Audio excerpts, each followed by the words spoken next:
क्षतिपूरण धारणा मशुणी हता ग्रामवासी।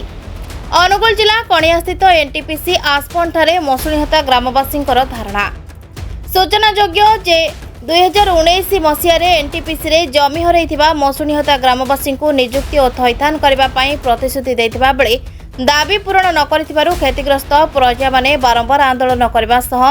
कंपनी कर्तृपक्षों अवहेला जोगु लोक माने नाही नथिबा असुविधार सम्मुखीन होउछंती। फल आज थैथान और नियुक्ति दाबी में पुणी धारणा देथिबा बेले तालचेर विधायक ब्रजकिशोर प्रधान धारणा रे सामिल हेबा सह जिलापालक सह आलोचना करथिले। आसंता 16 तारिख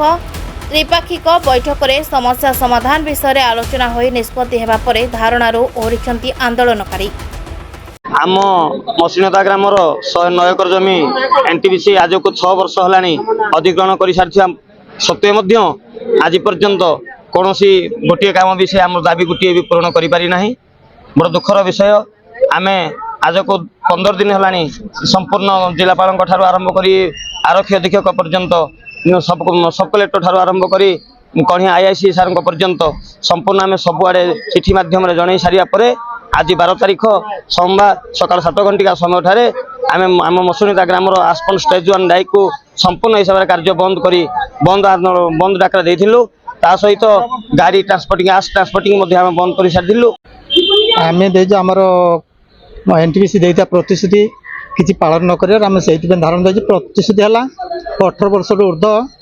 झील बा पुओ समस्त को चाकरी आ परिवार पैकेज यही आम आज धारणा बसु।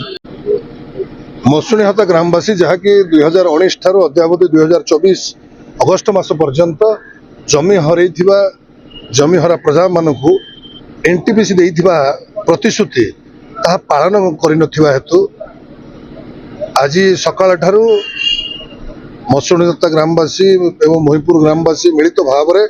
आंदोलन करिसंती जार फलस्वरूप ग्रामवासी पाखे साक्षात कर ग्रामवासी समस्या उपरे आलोचना करने सहित ये समस्या किभली भाव में समाधान आमर नूतन भाव में आसथिबा जिलापाल श्रीयुक्त अख्तर महोदय को ग्रामवासी सहित आम आलोचना करिचु जे देइथिबा प्रतिश्रुति एनटीपीसी कर्तृपक्ष जेहेतु पालन करना जथा संपूर्ण ग्रामवासी पेमेंट है ना जमीर पेमेंट करा जाए एवं जमी हरैथिबा प्रजा मानकर 18 वर्ष ऊर्ध्व जो पैकेज व्यवस्था कही एनटीपीसी कर्तृपक्ष ताहा भी करना एवं जो माने ग्रामवासी अच्छी जमीहरा प्रजा अच्छा 18 वर्ष ऊर्ध्व से ठिका श्रमिक स्थायी भाव में दवापाई जो देइथिले प्रतिश्रुति ताहा भी पालन करना विषय अवगत है जिलापाल कहते एक उच्चस्तरीय बैठक डाकी ए समस्या को समाधान करेंगे बोले प्रतिश्रुति देइछंती और से निवेदन कर ग्रामवासी को जे से माने आंदोलन को स्थगित रखंतु आमे मीटिंग डाकी समस्या को समाधान करें।